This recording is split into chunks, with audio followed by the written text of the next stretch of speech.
Muy buenas tardes, les doy la bienvenida a este nuevo episodio que es Café con Legrand. Para esta oportunidad tenemos como invitado a un invitado de lujo realmente, a Jorge Alcántara, que es nuestro especialista en el tema de lo que es infraestructura digital. Y bueno, antes de empezar el tema de hoy, los invito pues a que nos acompañen preparándose un delicioso café. Especialmente esperamos también a que se conecten nuestros amigos del norte, ¿no? de Chiclayo, Trujillo, del sur, Arequipa, Moquegua, y bueno, de todas las partes del Perú realmente. Y si van a acompañar el café con un pan, puede ser pues un pan semita del norte, o también puede ser un pan chapla del centro, Jorge, no sé qué te parece. Bueno, esperamos que se sigan conectando, allá veo algunos en línea.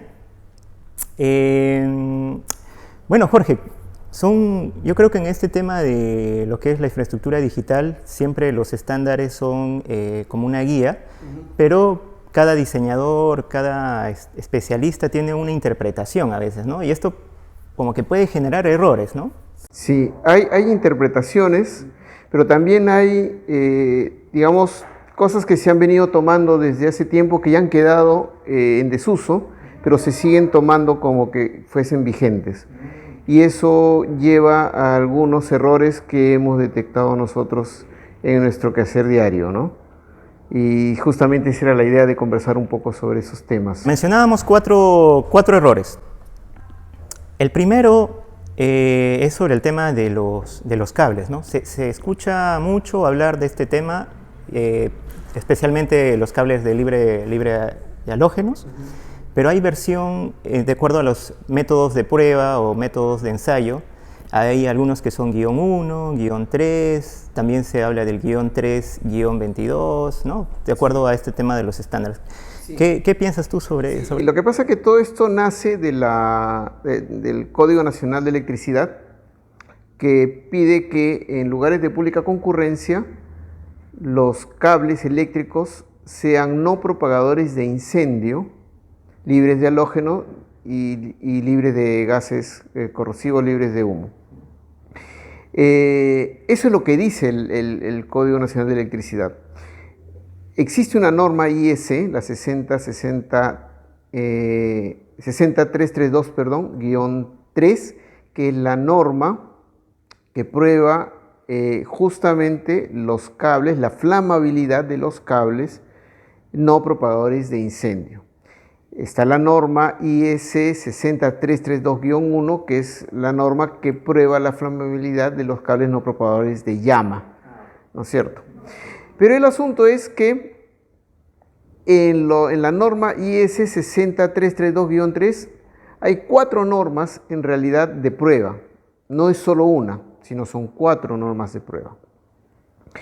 Está la 60332-3-22, o también 60332-3A, es lo mismo la denominación, la 60332-3-23, o también 60332-3B, hasta la 60332-3-25. ¿Cuál es la diferencia entre esas 4 normas de prueba? Son básicamente dos parámetros distintos. Uno es la cantidad de combustible que se va a quemar, es decir, el plástico de la chaqueta, la cruceta, la envoltura de cada hilo, y el tiempo del fuego al que se le somete, porque se le quema el cable en una estructura vertical juntos y se tiene que autoextinguir. La más exigente de todas es la 60332-3-22 o categoría A, 60332-3A. Esa es la más exigente. Las 4 son buenas, las 4 son buenas. Las 4 son son pruebas de no propagadores de incendio. Solo que la guión 22 prueba con más cantidad de material combustible, 7 litros por medio. Quiere decir que si yo tengo que utilizar cables pequeños, como los de comunicaciones, tengo que poner más cantidad de cables juntos para hacer esa prueba. y ponerlos juntos significa que el calor va a ser más difícil de disipar, por lo tanto más difícil de autoextinguir. Por lo tanto es más complicado. Entonces la guión 22 sería la más exigente, digamos, dentro de estas pruebas, ¿no? Exactamente. Ok. Y como tú lo has dicho, cada uno tiene su uso, ¿no? Sí. O sea, tienes los que son ensayados con el guión 1, que pueden ser hechos para un ambiente que no sea de máxima concurrencia, digámoslo así. Y la guión 3, que ya es un poco más exigente, ¿no? Así es. Entonces, bueno, yo creo que con eso un poco se aclara este tema. Creo que lo que dice Jorge, que es la IEC 60332-3-22, sería la norma más exigente en este tipo de ensayos, ¿no? Claro. Siendo las 4 buenas, la más exigente es la guión 22. Ok, excelente. ¿Y qué me dices del segundo error que se puede caer en este tema de los diseños? He visto, por ejemplo, el tema de las temperaturas máximas de funcionamiento. Dicen, mi cable soporta 70 grados, 80 grados centígrados, 90 grados centígrados. Y ese es básicamente es un tema que no se puede respaldar en ninguna norma. Los cables de comunicaciones se prueban de acuerdo a la norma ISO/IEC 11801 hasta 60 grados centígrados. Más de 60 grados centígrados no se recomienda tener ninguna instalación. Entonces, yo no puedo decir que un cable soporta más temperatura porque lo va a soportar cualquier cable. El problema es que yo no tengo contra qué comparar, porque los parámetros de rendimiento especificados en la norma están hechos para una temperatura máxima de 60 grados. Entonces, no tendría contra qué comparar. No puedo decir mi cable sí funciona a 70 grados porque no hay parámetros contra los cuales comparar. Claro. Ahora, también hay un efecto que cuanto más aumenta la temperatura, hay el efecto Joule, ¿no? Entonces, claro, el rendimiento de todo conductor eléctrico disminuye su performance, ¿no? Justamente por eso es que la norma limita a 60 grados. Cuando uno está levantando mucho la temperatura, lo que dice la norma es que hay que recortar el tamaño del enlace permanente. Ya no puede ser los 90 metros, tiene que ser menos. Y mientras más me acerco a los 60 grados, tengo que reducir aún más el tamaño. El tema de la impedancia y todo ese tema. Exactamente, aumenta la pérdida de inserción, aumenta mucho. Okay. Excelente. Bueno, creo que ya nos están aclarando dos puntos, ¿no?, que quedaban siempre cuando revisaba las redes, veía este tema de estas consultas, ¿no? Creo que justo el tema que está conversando Jorge es muy, muy interesante. ¿Y cuál sería el tercero, Jorge? Bueno, he visto mucho este tema de pedir 50 micras de oro como requisito indispensable para los conectores, los jacks o los plugs. Y eso también es algo que, digamos, ya pasó a la historia realmente, técnicamente hablando. Esto viene de una norma antigua, de los años 80 más o menos, no tengo la fecha exacta, 80 o principios de los 90, de la FCC 47, si mal no recuerdo, parte 68. Pero en aquella época la tecnología nos permitía las 700, lo que siempre ha sido es 750 inserciones. O sea, lo mínimo que un sistema debe soportar de comunicaciones, esa norma fue hecha para básicamente comunicaciones de telefonía, es las 750 inserciones, o sea, conectar un plug y retirarlo. Esa es una inserción completa, conexión, desconexión. 750 de eso por lo menos debe soportar. En aquella época, la única manera de garantizar esas 750 inserciones era teniendo contactos de 50 micropulgadas de oro. Dije micras hace un rato, es micropulgadas de oro. Pero eso es muy antiguo. Las técnicas modernas de elaboración de materiales nos permiten hacer combinaciones con oro, pero con otros metales también, que nos permiten inclusive mayor duración. Las normas tanto de Estados Unidos como la IEC, la ISO/IEC, se refieren para la performance de los componentes a una norma internacional que es la IEC 6060 3-7. Esa norma especifica el rendimiento de los conectores.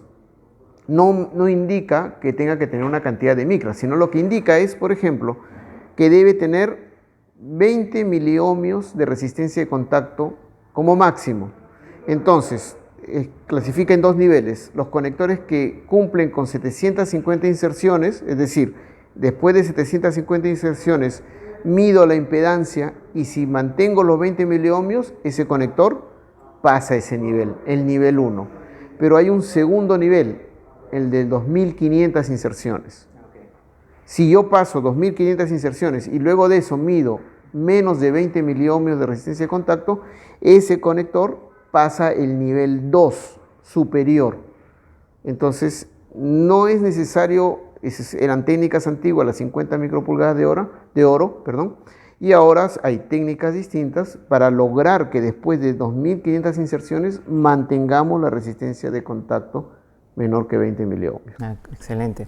Bueno, en este caso es relevante también aclarar ese tema, ¿no? Porque la tecnología avanza, ¿no? O sea, si bien es cierto, como dijo Jorge, antiguamente era proteger todos estos contactos con el oro por su resistencia al clima, pero las cosas han evolucionado. Entonces, si bien es cierto, se usa el oro, pero ya no puro, sino como una aleación, ¿no? Que mejora en realidad el rendimiento. Entonces, hay que probar esta evolución de la tecnología y creo que hay que estar actualizándonos, ¿no? Yo creo que uno de los errores, yo creo que la gran mayoría podemos cometer, es que en el transcurso del tiempo tenemos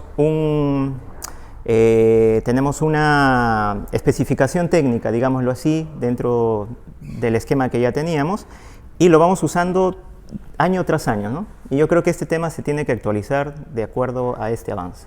Así es, efectivamente. Sí, eso es algo traído desde hace mucho tiempo, ¿no? Que en su momento estuvo bien, pero ya tecnológicamente, digamos, es antiguo. Y además, normativamente, tanto la norma, la TIA, como la ISO-IS, ambas hacen referencia a la IS para componentes, no a la FCC.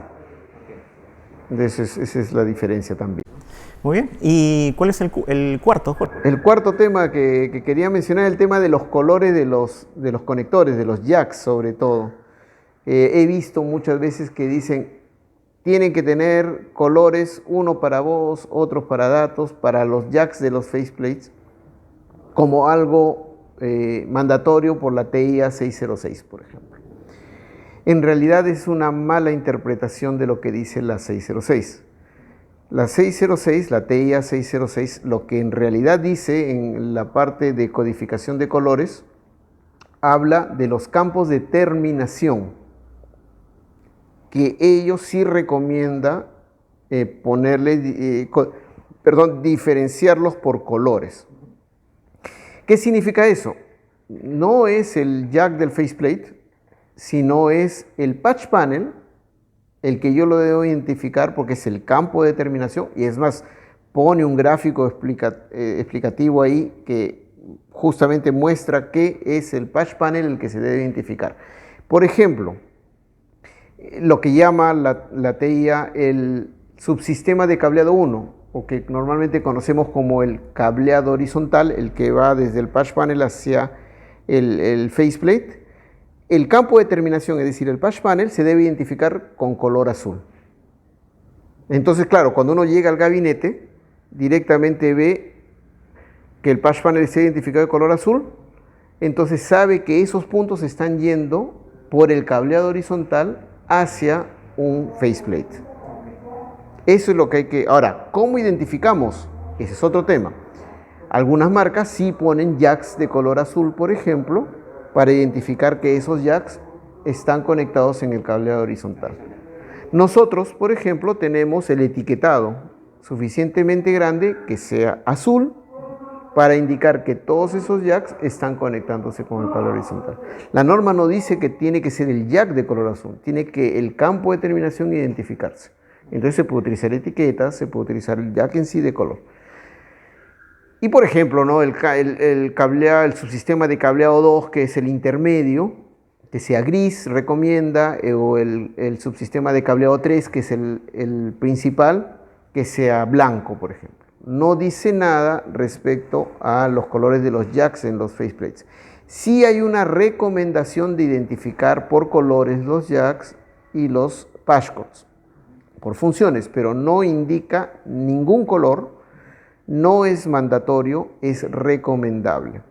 Entonces, igual, podemos identificarlos con color del jack o con la etiqueta arriba. Con el nombre, digamos, ¿no? El nombre y con el color de la etiqueta. Por ejemplo, poner un jack que tiene arriba un portaetiqueta. Ese portaetiqueta le ponemos el sticker, por ejemplo, azul, o rojo, o verde. Por ejemplo, si yo quiero identificar voz con azul, perfecto. Azul, le pongo la etiqueta, mi patchcord azul, y listo, todo queda fácil para el usuario. Rojo para voz, por ejemplo, etiqueta roja. Claro, esto también como una forma de ayuda para el mantenimiento, ¿no? Para el usuario es básicamente para que no se confunda de qué colocar, porque yo podría intercambiar los patchcords y conectar equivocadamente mi teléfono o mi computadora, en fin, donde puede equivocar, ¿no?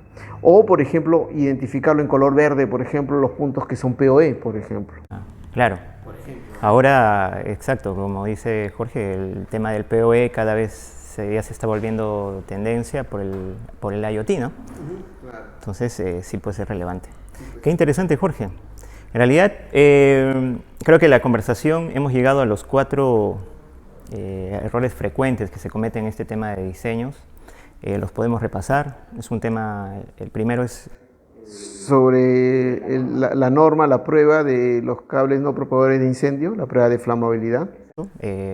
Después tenemos a la temperatura máxima, lo que se conocía como las 50 micropulgadas de oro, y la última, pues, el tema de los etiquetados, ¿no? Etiquetados, los colores, sí. Excelente. Bueno amigos, creo que hemos llegado al final de esta primer episodio de lo que es Café con Legrand. Les quiero invitar a que nos acompañen en los siguientes, porque va a haber más, y también los invito a que en los comentarios, por favor, indiquen cuál es el tema que quisieran que nosotros tratemos en un siguiente